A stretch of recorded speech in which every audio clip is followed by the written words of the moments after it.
welcome to Perspectives. I'm Randall King. When he was younger, all he wanted to do was follow in his dad's baseball cleats and play for the major leagues. But a very quick out in college showed him that wasn't meant to be. Instead, he followed Dad's second career into the broadcast booth and into the homes of millions of Americans every week with his famous friends on the TNT network and inside the NBA. Our guest on this special edition of Perspectives, Ernie Johnson Jr. Welcome. Thank you very much, Randall, for having me. It's a pleasure. We have a studio audience here. I thought you might hear from them just a they're moment very ago. Go ahead, shy. you can applaud. Oh, no, please. I think we please. spooked them. We're going to hear from them. Please. We're going to hear from them in the second half of this hour, but Ernie's our guest for an entire hour of this first edition of Perspectives. We should note, as we tape this interview, you are being inducted into the Society of World Changers at Indiana Wesleyan University. Let's just start there. Ernie Johnson Jr., World Changer. Is that a title you ever thought would be attached to that name? Never. Absolutely never. And when I received the word that I was being considered for it, I thought I was being punked. You know, it was like, really? And then when I look and see the others who are already inducted, it's just remarkably humbling. And so I'm very thankful, and that's a lot to live up to, I mean to tell you. And it's probably a little overblown. I've never considered myself a world changer, but I'm honored beyond belief. I heard Brian Gumbel say one time, whose dad was a judge, that my dad's accomplished all these things, but I'm on television, so I'm getting more money and all these accolades. Do you ever have a little bit of that when you think about, well, I'm just a broadcaster. I just wanted to call baseball. I just wanted to read the news. Did you ever think about that being a world-changing kind of field? Not really. And I think, again, if you consider for me to ever consider myself a world changer, I think would be a little out of hand. I think if there's anybody in our family who's a world changer, it's my wife. And I've said that before. I said, look, I'm a sportscaster. She's a world changer. She's the one who has opened my eyes so many times into like the world of adoption. We adopted 4 of our 6 kids. I mean, she's been the one who, while I'm a sportscaster, she's the one who was running the women's program at a recovery center. She's the one who was fighting sex trafficking in Atlanta as the CEO of Street Grace. She was doing all the meaningful stuff, and I was just trying to keep Charles from getting to Kenny and Shaq, you know. So that's pretty world changing. Yeah, right there. Exactly. So if that's what you consider a world changer, then I'm guilty. Well, we're going to get to Cheryl, and we're going to get to other members of the family soon. Take me back to that relationship with your father, and I have to admit, I feel like I know you because of this book, Unscripted. That I'm not getting anything for selling this for you, but it's amazingly insightful and personal. Your relationship with your dad was really, really special. Explain that for people who don't know. Well, it was, he was a Major League Baseball player. I was the youngest of our 3 kids, so I was born in 1956, and that was just, a few seasons before my dad retired. So if I had been born first, I would have really enjoyed the opportunity to watch Dad play Major League ball. As it turns out, I was able to still talk to guys who were his contemporaries later in life. Stan Musial would come up and tell me about my dad's palm ball, his changeup that he used to throw. And it was really special. And I realized with my father, when you're a baseball announcer or a baseball player, that takes a lot of the year up. And it takes, there's a lot of time away from home. But he made the most of the time that he was there with us. And so when we moved to Atlanta from Milwaukee, when the Braves moved, that's, we spent a lot of time at the ballpark. He's going down there to call games. I'm just kind of tagging along. I'm going to batting practice. Hank Aaron is asking me how my Little League team is doing. I mean, for a kid growing up, this was like Disneyland. And so it was tremendous. And I just learned everything about being a husband and a father and a professional from my dad. And I tell people all the time, I said, look, you've got to realize, you parents out there, that your kids have superpowers. They see and hear everything. And it's true, because I was that kind of a kid. I mean, I watched how my dad handled every situation.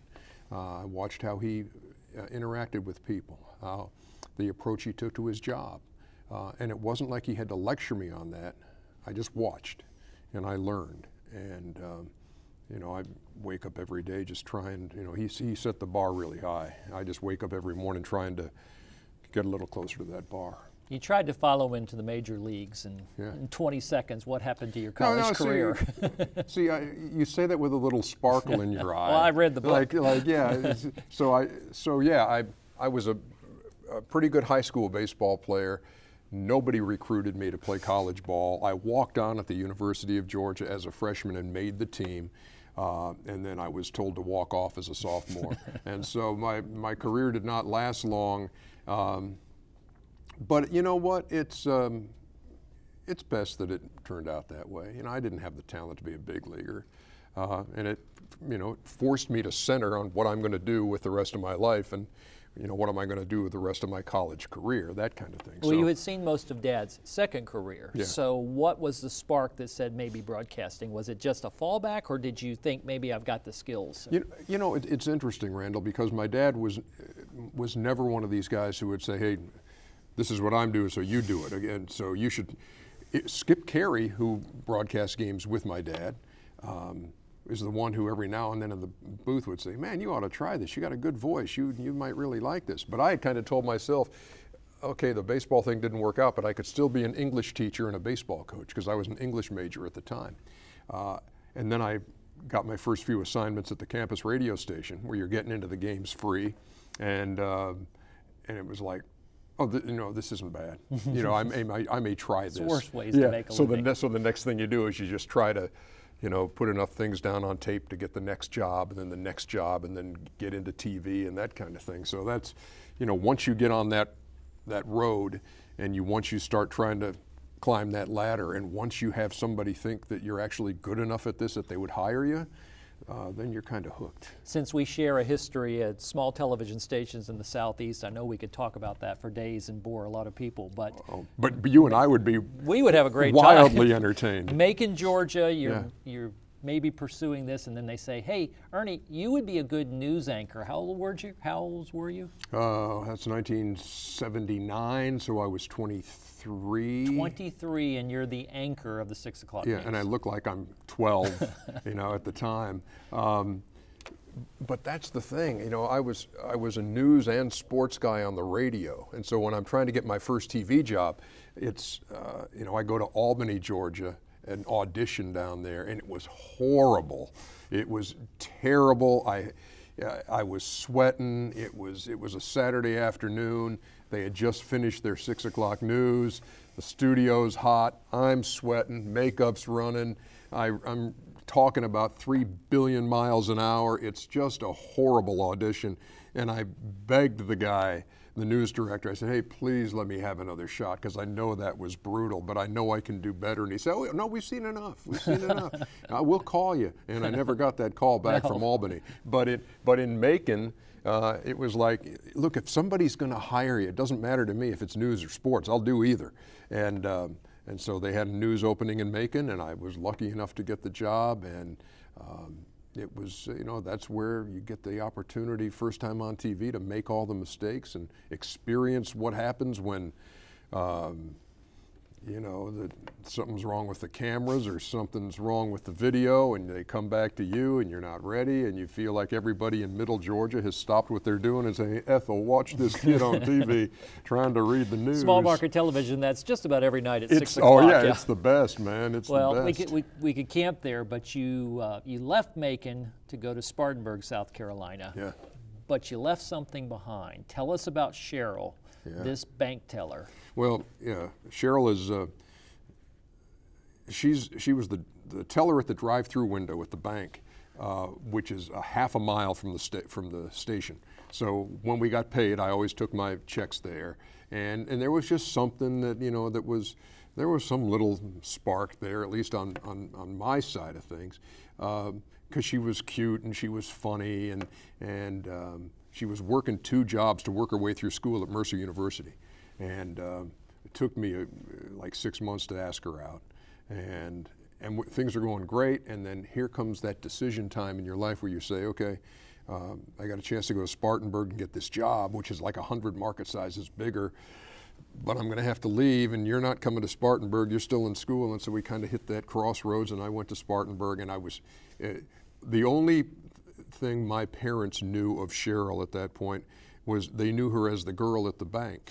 You know, because they'd call, you know, we'd be talking, and they'd say, hey, how's that girl from the bank? Oh, she's doing fine, she's doing fine. And then, but you didn't call her. That's the part of the book I said, you didn't call her for what, 6 months? Yeah, because I went to Spartanburg. It's not that far, Ernie. I know, I found that out. You know, I'm up there, and then my dad, I can remember my dad saying, well, you know, what's going on? How's your dating life and everything? I said, well, I blew it with the girl at the bank. I said, Dad, I really think she was the one, and I screwed that up. So then I called her back. That's when I said, look, I'd love to come back to Macon and see you. And she said, no, you just want to come back here and hang with your friends. I said, no, I don't. I want to come back and see you. And so that rekindled it, and then eventually we moved to Atlanta and got married. Because I got a job, and here's what, like I told my dad. Cheryl and I are going to get married, and we're going to get married in Atlanta, and I'm going to get a job in Atlanta. This is while I'm in Spartanburg. And he goes, Ernie, it's not the easiest thing to say that you're going to get a job in a top 10 market. I said, oh, I'm going to get it. And I did. The first place I went, Channel 5 in Atlanta, no, we don't have anything right now. Then Channel 2 called me, and after my interview, and I was back in Spartanburg, and I was jumping up and down on furniture and celebrating like I'd won the World Series, because I was going to Atlanta and I was going to get married, and man, life is good. You've already told us what Cheryl means to you, but did you ever have this thought like, I know you weren't really talking to God a lot then, we'll get to that, but did you ever thought, hey, I almost missed that, if not for that word from your dad or someone pushing you, like I could have missed out? Yeah, I mean, I knew even if the conversation didn't happen with my dad, I knew that that she was the one. You know, there's just something that she was just special. She was, you know, I was 23. I was 4 years older than she was. She was like 10 years older than I was, maturity-wise, you know, and it was just exactly what I needed. And she had her head on straight, and just, she was just a gem. And so I knew at some point that I had to, I could not just give up on that. So, yeah, I'd hate to think about my life if Cheryl were not in it, that's for sure. 36 years and going strong. Wow. Well, Atlanta's going to move very, very quickly, because you landed that job, and you're right, Atlanta's, even then, big area, big market. But somehow the network came calling. Can you give us the nickel version of that? Well, I think the thing that was advantageous for me was that I'm anchoring the weekend sports in Atlanta, because I started out in news. New news director came over, switched me into sports, because I had filled in for a sports guy on the news director's first day. I mean, this doesn't happen, you know. And so I said, yeah, I'd love to do sports. So I wound up being the weekend sports anchor for 6 or 7 years. And the folks at Turner could always watch that, because they're in Atlanta, and they'd watch the announcers. And they called me in 1989 and said, would you come and work for us? And here's what we want you to do. And I was like, yeah, I'd love to. And so it worked out. And my first full year there, TNT came on the air and had the NBA, and they said, you're going to be the studio host. And I've been sitting in that chair for 30 years, which I never thought was ever a possibility. I mean, when the longest you had stayed anywhere was 6 or 7 years, like at Channel 2, you're kind of thinking, how long will this ride last? And it's been pretty darn good. Well, I know you still do other things, but that studio host job, you've kind of made it your own, you and your producer and the team. Is that a role you ever saw? Because I think probably when you go to do this, you say, well, I want to call games, I want to follow teams, but staying in one place and then eventually kind of having fun with these crazy guys. I mean, that's kind of interesting how that developed. No, I always enjoyed that part of it. I liked the studio work, and when we started out, it was a lot of times the show was just me. You know, it was me solo doing a bunch of highlights and throw to break and come back, do some more highlights. We'll see you next week. And it wasn't until I'd been established for a few years that we started adding analysts to the show. Cheryl Miller would be on, Reggie Theus, guys like that. And then Kenny Smith in 1999, I think it was, made his first appearance just as his career was ending. And then we landed Charles a couple years after that. And then you may as well give up. No, or you know, that's the thing about it is TV executives are always looking for the right mix, and they think that they can predict chemistry. You know, these guys, this will work with this guy and this guy, and 9 out of 10 times they misfire. So I don't know if anybody thought this was really going to, you know, to work or be that long lasting, but you know, the three of us have been together for 20 years. Shaq's been with us for the last 7 or 8, and in TV that's not very common because there's always somebody who wants to get their fingers in there and say, I think we need to move him to here, and then this person needs to be here. And for us, no, we added Shaq, but it's the same kind of feel, and it's been so much fun. And I've told people, I said, look, I grew up with older sisters. This is as close as I'll ever come to having brothers, and we have a great time together. Well, it shows, and that's part of the magic of the show. Take us inside your preparation, however, because those guys maybe show up and they riff on the NBA and riff on you or whatever, but you and your producer behind the scenes, you're meticulously structuring that chaos. Is that fair? Well, I'm meticulously structuring my research. I mean, on a daily basis, I have a log I keep of every game played during the season, and who the high scorers were, and if anybody got hurt, and any numbers on there that are you know, interesting or something that I can refer back to later in the season. So I've got a lot of files that I keep, and I do this every day. But the structure of the show, I mean, the show's work is it's not really structured. I know the producer and I talk, so we know, okay, at some point we're going to have to get from point A to point B to point C, and I'm the guy who's going to get us there. These are the 3 guys who have played the game, and we don't let them go to the production meeting. We don't want them there. We don't want them to know what's coming. Because of spontaneity. Yeah, because we want, you know, if we got some embarrassing video of Kenny from his Sacramento days, and we want to spring it on him. You know, we don't want him knowing it's coming. Same thing with Charles and Shaq. And we've kind of like broken the rules about the way TV is done in that respect. You know, a lot of times in studio shows, if somebody had a hair out of place or if his tie was askew, the floor director would say, well, let's change this. On our thing, if somebody's got, like, Charles has come on the air with some food stain on his shirt from dinner. And we come on halftime and we spend 25 seconds talking about what he ate. You know, we come on with a tight shot of his shirt and then pull back and say, nice eating, you know, get him a bib. I'm thinking there may be a couple of opportunities for that every week or something. Oh, yeah. with all of us. And that's the thing. I think the thing that's been great, Randall, is nobody on that show is afraid to laugh at themselves. Because if anybody had a thin skin, or if anybody said, hey, look, I'm a Hall of Famer, you can't do that, then it wouldn't work. But everybody's fair game, and it's that's what makes it fun. Makes it spontaneous, makes it freewheeling. I want to talk family, and I want to talk about that call that Cheryl got. We are limited in time, and people should read the book. But she sees something on, I believe it is ABC's 2020, about orphans in Romania. Pick it up from there. Yeah, and I hadn't been there. She saw it on the night that I was working, and then. It was in the next week, actually, after she kind of marinated on this thing, that I came in one day and she said, you know what we need to do? We need to adopt one of these kids from Romania. She explained the story to me, you know, after the revolution over there, and Ceausescu had ordered all these kids into orphanages, and they had this grossly overpopulated country. And the kids who had special needs were especially those who were just forgotten. And so, yeah, we decided that we would pursue this. We already had a boy and a girl.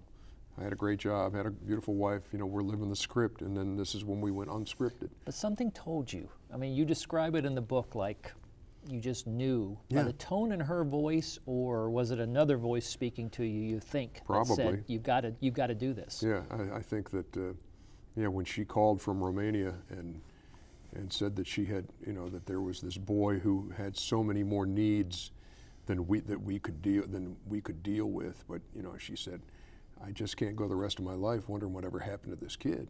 And I said, bring him home. And that's the voice I don't know was mine when I said, bring him home. I think, you know, with the luxury of hindsight now and having had a spiritual awakening years later, it was like, look, even when you're not paying attention to God, God's paying attention to you. And there's a reason that Cheryl was directed to that orphanage to look at that little blonde-haired boy, because we were going to be the caretakers. This was going to be the kid we adopt. And so that's, you know, that was an amazing time in our lives. It was exhilarating and at the same time heartbreaking because he was diagnosed with muscular dystrophy, which has no cure.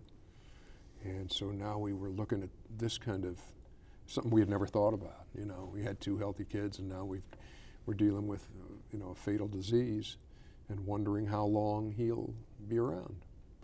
And now he's 30, and he's defied the odds. And so this little Michael Johnson, who is the toughest guy I know, has been through so much medically, and still the same sweet spirit, and will impact so many more folks than I ever will. He's a world changer. I was going to say, how has he changed the Johnson world? Just, you know, I think from the first day when our kids were 3 and 7 at the time, they realized, you know, it's not all Toys R Us around the world. You know, there are some places where kids never get that and wonder when they're going to eat and are just forgotten. And what was cool is, you know, 2 years later we adopted a little girl from Paraguay, totally healthy, beautiful young girl. But Eric and Maggie would volunteer at Michael's muscular dystrophy camp, not to take care of him, to take care of a total stranger. You know, and these are kids who you need to do everything for them. You need to get them up in the morning, you need to put them on the toilet, you need to do everything for them. And they were doing this for kids that they just met. So it was, you know, there are times where as a parent, you know, Cheryl and I would just look at them and say, wow, you know, they get it. You know, it's not, what's the next thing for me? It's, what can I do for you? You know, and that heart of service was so obvious. And now Maggie, who is my oldest daughter, she spent so much time taking care of Michael that she's the special ed teacher at Beaufort High School, where we live, and has these wonderful ideas of how you show the value in everybody, you know. And she said, we're going to do raised beds of vegetables and all kind of stuff. And she had this built at their school, and they are all standing around proudly with their latest crop. Randall, it just, you know, those are the moments. Those are the moments you just shake your head and you're like, you're so thankful for God's favor, you know, and it just, you know, it brings you to your knees. You had God's favor, you had God's hand, and you're right of that, but you didn't name it. And one day your daughter says to you, what? Like, is it as simple as, why don't we go to church? I mean, there's no big crisis here. You live so many crises, but your daughter just says, why don't we go to church? Yeah, she just came up one day and was like, so-and-so down the street and so-and-so, you know, they go to church, why don't we go to church? And I was like, well, you know, and you know what was bad is a lot of times I would just, well, and it's tough to get Michael to, you know, to church, and, you know, it's hard in his state. And then what was funny is Cheryl and I said, okay, look, we are going to raise these kids with some kind of spiritual background. So we will take them to church, and we'll go, and so we go to this non-denominational church in Lawrenceville, Georgia, called Crossroads, and we go in. Just so happens that one of the people who had kind of told us about it was like in charge of special needs daycare at the place. So Michael had a place to go. And Eric had a place to go, Maggie did, Carmen. So we go in there, and sure enough, you know, doing this for the kids, I'm just getting pierced as I sit here and listen to this Pastor Kevin Myers deliver his message, and he's talking about, you know, who's the provider in your life, and what are you pursuing, happiness or wholeness? And I'm like, well, I'm the provider, and happiness, obviously, and it's like both of those are wrong, and that just began a great dialogue and a great, you know, a hunger in me to kind of resurrect what had been a dormant faith. You know, you grow up and you're an altar boy and you're going to Catholic school, and then you finally get some freedom, and I go to Georgia, and it's like, hey, Sunday morning, I'm not going anywhere, man. I'm sleeping off Saturday night. You know, that's what it was. And now here it was this opportunity to rekindle that, and you know, 2 months after going to Crossroads, I was like, I went to Kevin after the service one day, and I said, hey, God's messing with me. And I said, I don't know what's going on here. I said, but something's different. And we went out and had lunch, and then you know, we're at a place called O'Charlie's outside Atlanta, and we're joining hands, and I'm praying to accept Jesus Christ. And you know, the kid serving our table is like, anybody else want some more sweet tea? And I'm like, I'm good, you know.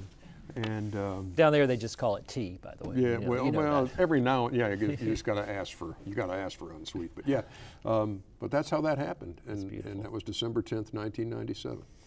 Got about a minute left in this segment. Not enough time to cover all this, but you describe that conversion in one of the most elegant ways, I think, and it's not loaded with theological language, but you said, everything was fine. I was living the good life, but I was not. I was living for myself. Yeah. How did you come to appreciate that? I was just living for myself, and there's something more. Well, it just went from a me-centered to a Christ-centered life. It just rather than me always wondering, you know, when's the next purchase I'm going to make that's going to make me happy? You know, you'd get these empty moments, and you'd try to fill them with everything but that.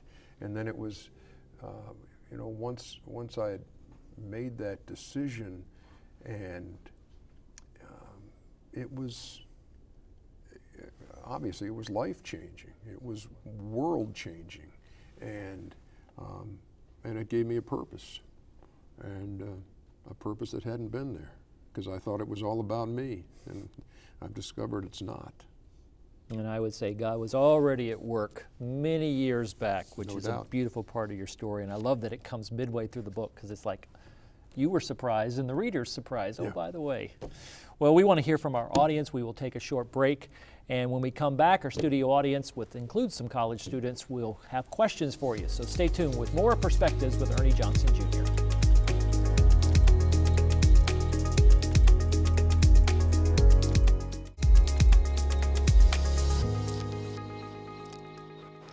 I never know from one election to the next who's going to be in the Oval Office, but I always know who's on the throne. And I'm on this earth because God created me, and that's who I answer to. I'm a Christian. I follow this guy named Jesus. You might have heard of him. And the greatest commandment he gave me was to love others. And Scripture also tells us to pray for our leaders. And that's what I'm going to do. I'm going to pray for Donald Trump.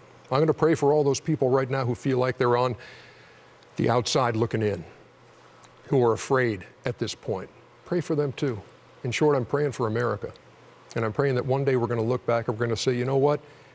That Donald Trump presidency, that was all right. But I'm praying. And back with Ernie Johnson Jr., a clip from the 2016 election that, as we say, went viral. That surprised you, that so many people wanted to see that? First of all, that you would take a step and make those comments, but that the reaction to it. Yeah, that was a strange day, because, look, it's what everybody was talking about from 2 nights earlier. And so the thing about our basketball show is that we've never just kept it to basketball. We've talked about society, we've talked about race, we've talked about you name it. And so we knew we'd all have a chance to weigh in on the election. 2 minutes each.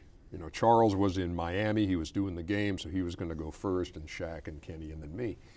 And I was thinking about it that day, Randall, and I was saying, okay, what am I going to do? Am I going to play it safe? Am I going to just say, wow, what a surprise, let's hope it all works out, you know? Mm-hmm. And I said, or will you be totally honest on it? And that's what I was. And it wasn't, you know, it's funny because I think sometimes people look at it as a political statement. And to me, it wasn't a political statement, it was a faith statement. I was trying to tell people that, look, I look at all these things that happen in my life, whether it involves my health or my family's health or the presidential election, through the lens of my faith. And so, look, I don't know who's going to be in the Oval Office from one election to the next, but I know who's on the throne. And I do follow this guy named Jesus. You might have heard of him. And so here's what I'm supposed to do. And so that's what I was trying to point out. And I got back to my office, and my laptop was on fire. You know, I'm like, I look at my Twitter page, and it says you have, you know, like 400 new tweets. And I'm like, oh my goodness.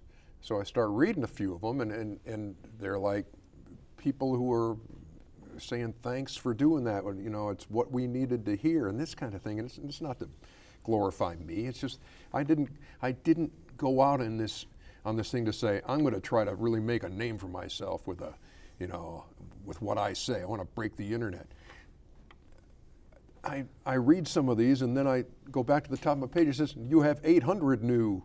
I mean, the thing wouldn't stop, and then our social media people came into the control room and said the reaction is overwhelmingly positive, and it's, you know, and so suddenly it's, you know, it's being put on NBA.com, you know, and it went from something, Randall, that could have been a, hey, don't share that with anybody, to a, oh, they like it? Oh, let's put it on here. Let's put it on here. Let's show the world. And so on Saturday. It's politics and religion, two of the three things you don't talk about. Exactly. And I said, look, anytime you're going to measure, or anytime you're going to mention Hillary Clinton, Donald Trump, and Jesus Christ in the same sentence, people are going to yap about it. And so I, that Saturday morning, 2 days later, my wife and I are at the kitchen table. We're sitting here just like this. I'm drinking coffee.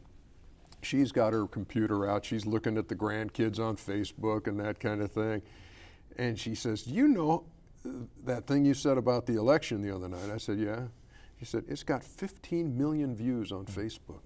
And I was like, wow. I never intend that. I was just trying to be honest. I really was, because I saw a lot of my friends wringing their hands or saying, oh, what's going to happen, or what, I'm so worried. And I was like, hey, they're not in control. He's in control, and this didn't happen while God had his back turned. I said, so everybody just chill, okay?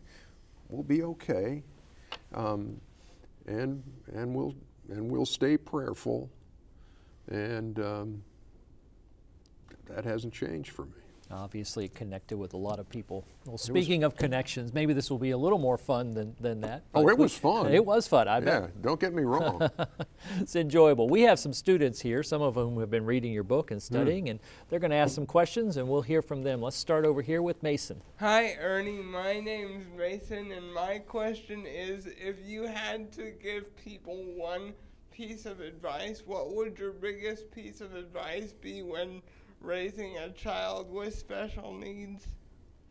You're awesome. You're awesome, man.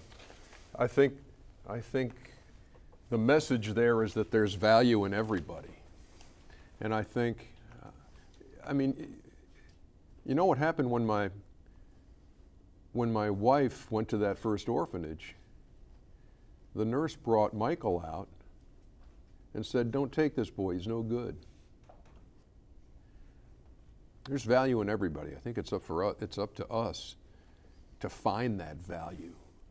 And there have been many examples of how Michael has enriched lives, even though he doesn't speak the language as well as others, even though he can't get around like everybody else. But there's something to be said for a spirit that just exudes love, and so there's value in everybody. Don't get hung up on appearances. Don't get hung up on abilities. We don't all have to play by the same rules. And so yeah, 3 of our kids. We've adopted 4. 3 of our kids have special needs. Michael, the most profound. But again, how boring would this place be if everybody was the same? I mean, snooze fest. All right? So there's value in everybody, and I appreciate the question. And I saw that story on the internet about you, man, and honored to be here with you. Thank you. I'm honored to be with you too. Next question. Hi, Ernie. My name's Bridget. My question is, how do you spend time with the Lord despite having such a really busy schedule and being whisked away from one event to the next?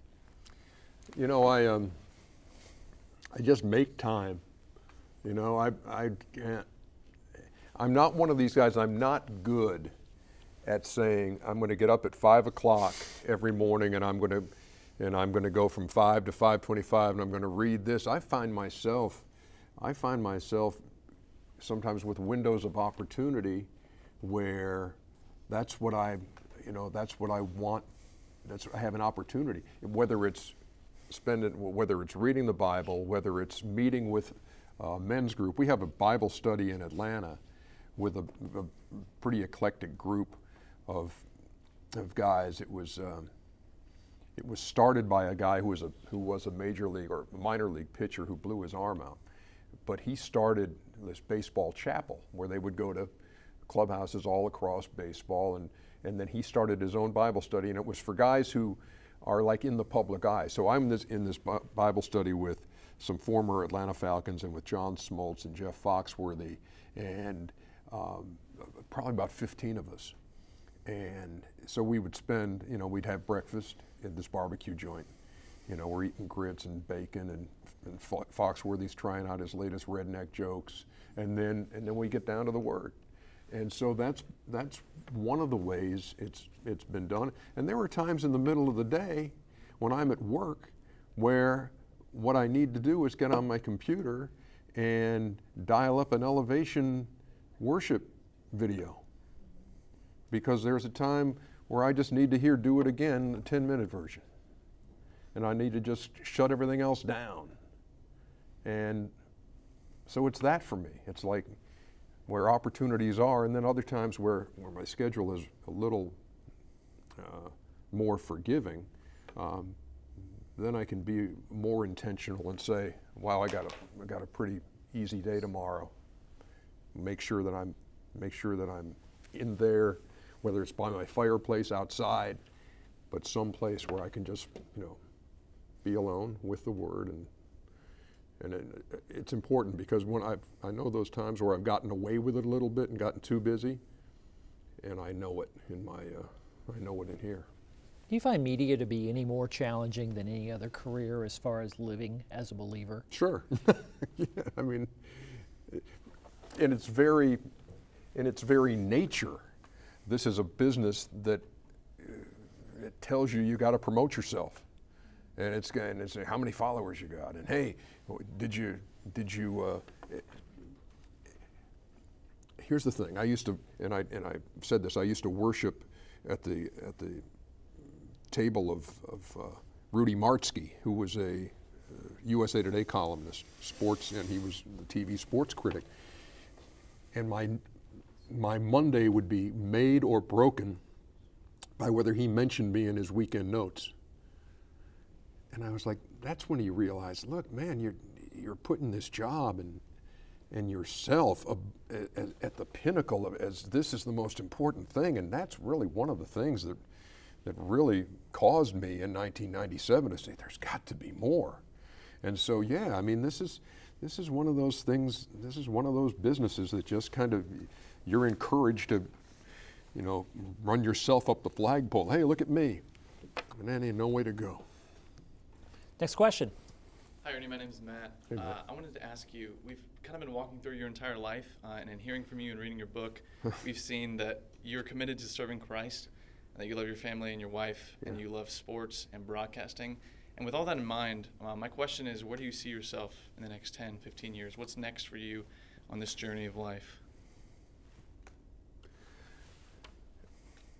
I'll be honest with you. I'm 62 right now. I do not want to be one of these guys who, when I'm 75, is still calling games or doing stuff on TV. I don't want to do that. I really want to transition into the next phase, whatever that might be. Look, I've mentioned my wife. She's incredibly talented.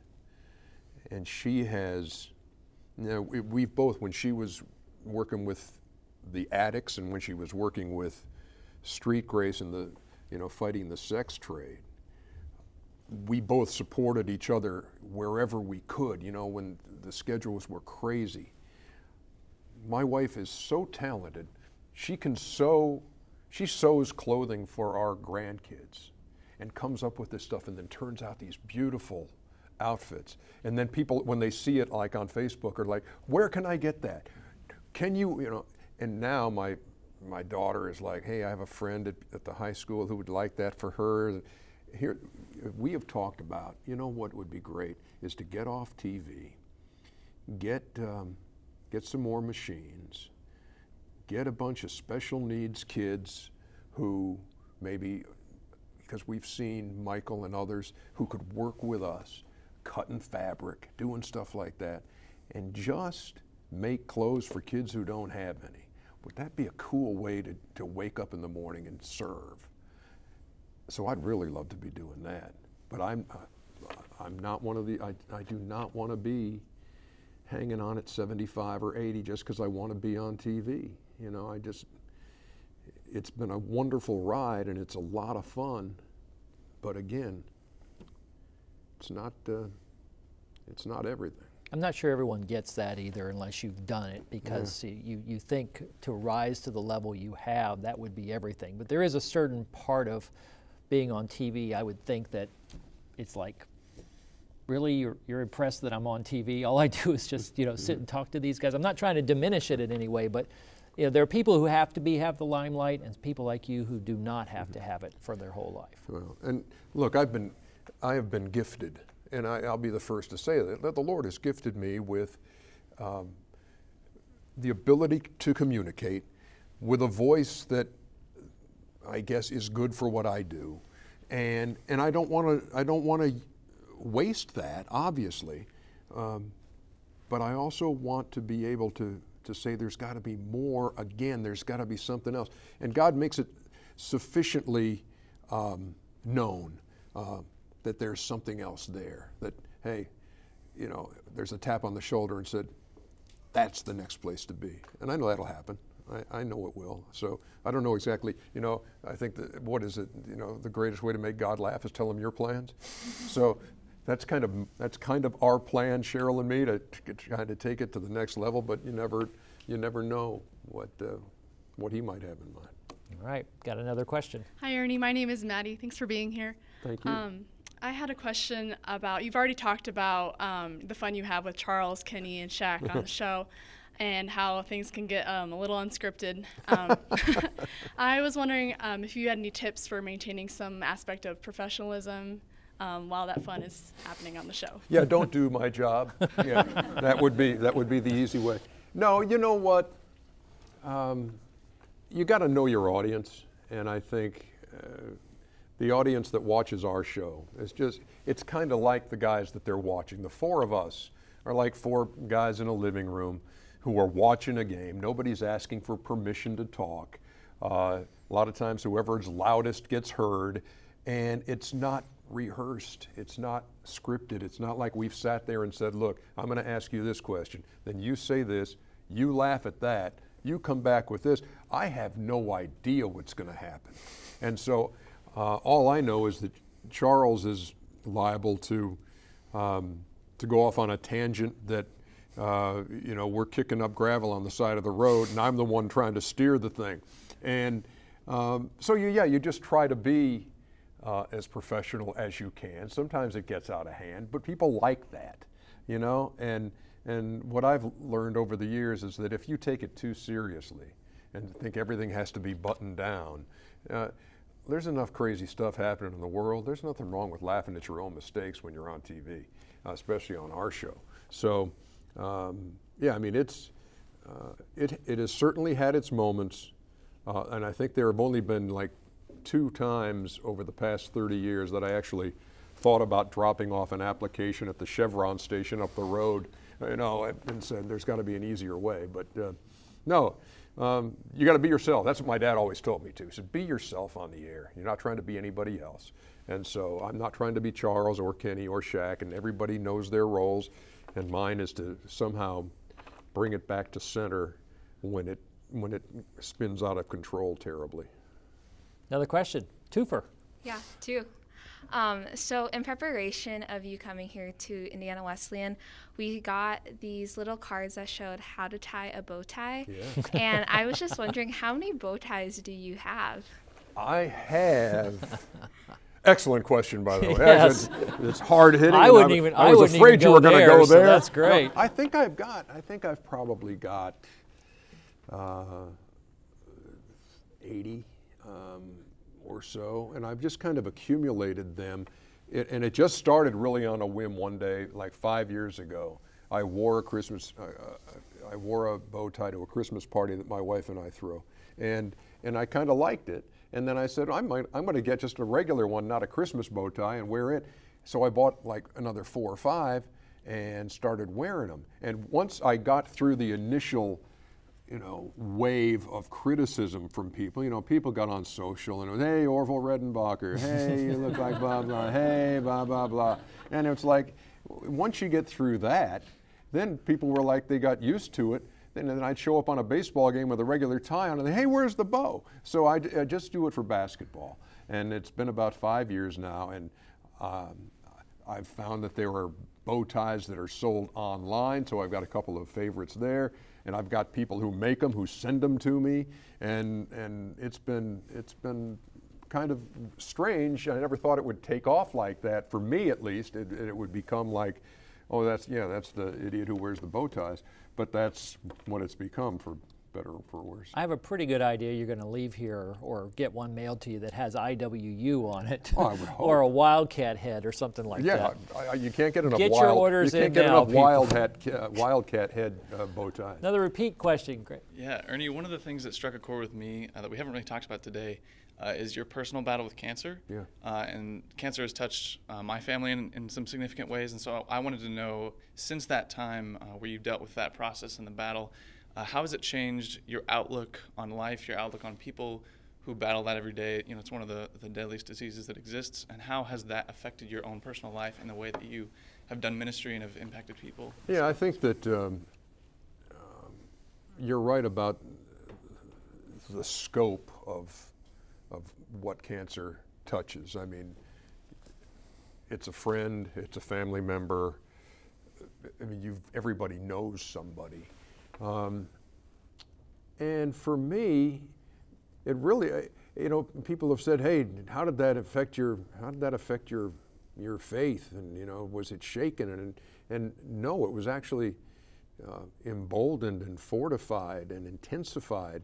And a lot of that was, again, due to a guy that I've talked about, Kevin Myers, my pastor, who, you know, when you get that word and you think that your life is kind of like, you know, going okay, and you've got these 4 kids and 2 adopted, and you're doing your best, and you know, you've returned to church, and it's like, God, what's up, you know? And Kevin is the one who, we sat down at a Starbucks. Hope I can say Starbucks on the show. Actually, so we sat down at a Macon. So we sat down. Cha-ching. And we're talking about trust. And he said, hey, in 1997, on December 10th, you placed your faith in Jesus Christ and your trust in Jesus Christ. What's that trust look like now? And I was like, well, it's not looking great right now. And he said, Well, it can't be trust if, or trust when, or trust, comma, like, hey, I'll trust God if this next test comes back the way I want it, or I'll trust God if this goes away. It's like, I'm going to trust God, period. So really, through that episode, that has become my mantra. That's been something that anytime you get an email from me, that's what it says at the bottom of the email. You know, sometimes, you know, you're responding to these company-wide emails from Turner and going to New York and everywhere else. And I had somebody the other day said, hey, I love that signature at the bottom of your email. This is somebody from the New York office. You know, and so that's become the way I live my life, to trust God, period. I may not see this picture in its entirety. I may be seeing this much of this, but I've got to trust that there's a reason, that this is part of my story, and that this is someplace I needed to go.